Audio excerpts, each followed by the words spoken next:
त्वचा मानव शरीर का सबसे बड़ा अंग है। एक अवशत वयस्क की त्वचा का बाहरी क्षेत्रफल लगभग 1.5 वर्ग मीटर और हाइपोडर्मल वसा सहित लगभग 12 किलोग्राम का एक द्रव्यमान होता है।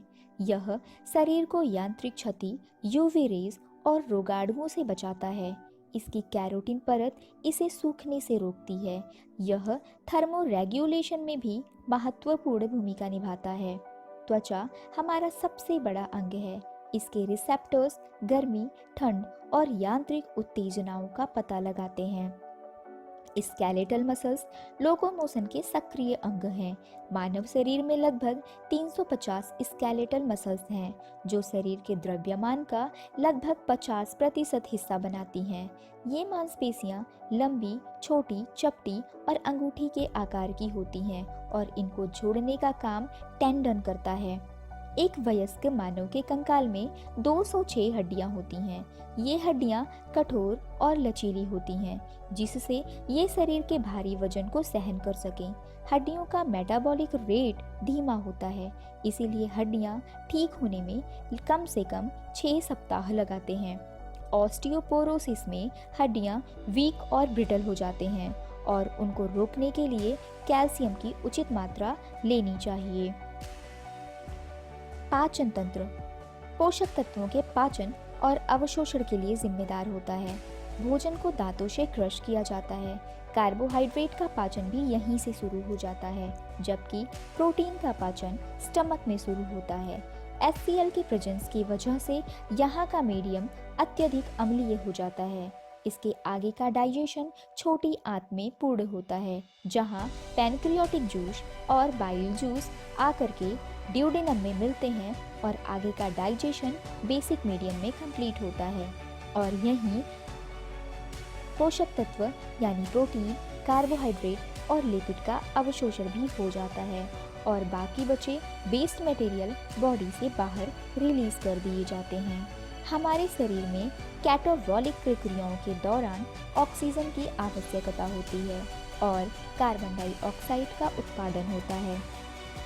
ऑक्सीजन का अवशोषण और कार्बन डाइऑक्साइड का उत्पादन दोनों चीज़ें लंग्स में होती हैं। आराम की स्थिति में हम 1 मिनट में 16 बार सांस लेते हैं और हर बार लगभग आधा लीटर हवा का आदान प्रदान करते हैं। फेफड़ों का कैंसर एक गंभीर बीमारी है और शरीर में रक्त वाहिकाओं का नेटवर्क कार्डियोवैस्कुलर सिस्टम बनाता है।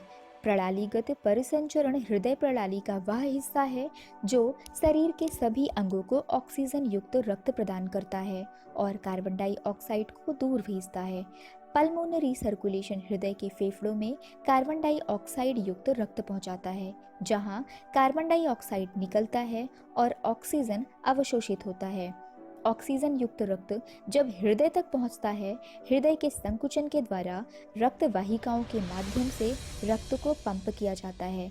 हमारे दिल और रक्त वाहिकाओं के स्वास्थ्य को नियमित व्यायाम करके स्वस्थ कम वसा युक्त आहार लेते रहने से और धूम्रपान से बचाकर रखा जा सकता है।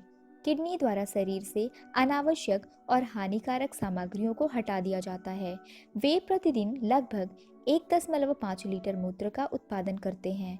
मूत्र मूत्राशय में जमा हो जाता है और फिर मूत्र मार्ग के माध्यम से शरीर से बाहर निकल जाता है।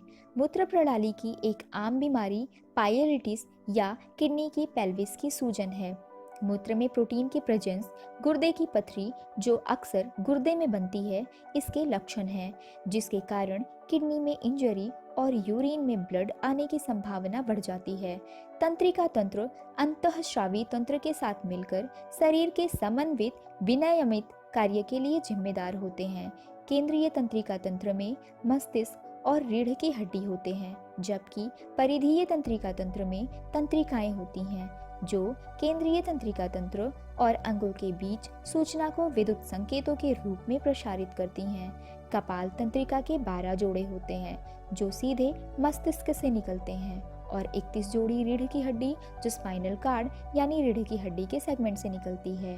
हार्मोन अंतःस्रावी तंत्र की ग्रंथियों द्वारा निर्मित होते हैं। उदाहरण के लिए एड्रेनलिन एड्रीनल ग्लैंड द्वारा स्रावित होता है पैनक्रियाज यानी अग्नाशय द्वारा इंसुलिन और थायराइड ग्लैंड द्वारा थायरॉक्सिन हार्मोन स्रावित होता है। अंतःस्रावी तंत्र का केंद्र हाइपोथैलेमिक पिट्यूटरी एक्सिस है, जो हाइपोथैलेमस हार्मोन का उत्पादन करता है और पिट्यूटरी ग्लैंड को नियंत्रित करता है, जहां ये पिट्यूटरी हार्मोन के उत्पादन को उत्तेजित करते हैं। ये हार्मोन अन्य अंतःस्रावी ग्रंथियों जैसे थायराइड ग्रंथि, एड्रिनल ग्रंथि और रिप्रोडक्टिव ग्रंथि को उत्तेजित करते हैं। लिम्फ हमारे शरीर के इंफर्नल स्पेसेस में पाया जाता है, जिसे टिश्यू रिक्त स्थान भी कहा जाता है। यह रक्त से ऑस्मोसिस द्वारा कैपिलरीज की दीवारों के माध्यम से निर्मित होता है। मेटाबॉलिक उत्पादों को लिम्फ में रिलीज कर दिया जाता है। लिम्फ वेसल्स द्वारा लिम्फ को सबक्लेवियन वेन में ले जाया जाता है। लिम्फ द्वारा कैरी किए गए रोगाणु लिम्फ नोड्स में रहने वाले सफेद रक्त कोशिकाओं से मिलते हैं, जो प्रतिरक्षा प्रणाली के संचालन के लिए महत्वपूर्ण है। अन्य महत्वपूर्ण लिम्फेटिक टिश्यू यानी लसिका अंगों में थाइमस, प्लीहा और